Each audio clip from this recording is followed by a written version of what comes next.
સરકારે સૂક્ષ્મ ધિરાણ સંસ્થાઓ (MFIને લોન સહાય આપવા માટે કઈ નવી યોજના શરૂ કરી છે? વિદ્યાર્થી મિત્રો, આમાં સાચો જવાબ આવશે CGSMFI 2.0 credit guarantee scheme for micro finance institute 2.0.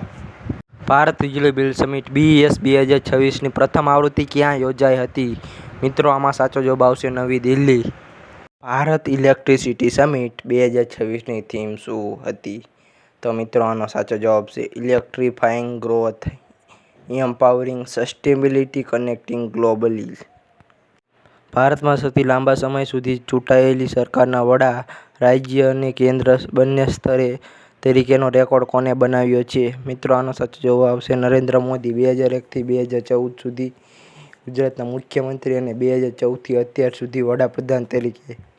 Bharat electricity summit આગામી આવૃત્તિ BES 2028 ક્યાં યોજાશે? તો મિત્રો, આનો સાચો જવાબ છે ગાંધીનગર, ગુજરાત. કાર્બન માર્કેટના અમલીકરણ માટે કયું નવું પોર્ટલ લોન્ચ કરવામાં આવ્યું છે? તો મિત્રો, આનો સાચો જવાબ છે ભારતીય કાર્બન માર્કેટ પોર્ટલ. ભારતમાં રેર અર્થ મેગ્નેટ બનાવવાનો પાયલોટ પ્લાન્ટ ક્યાં સ્થાપવામાં આવ્યો છે? તો મિત્રો, આનો સાચો જવાબ આવશે ARCI, Hyderabad, Telangana.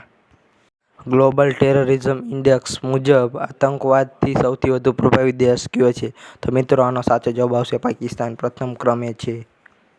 Global terrorism ઇન્ડેક્સમાં ભારતનો ક્રમ કેટલામો છે? તો મિત્રો, આનો સાચો જવાબ આવશે 13મો ક્રમ.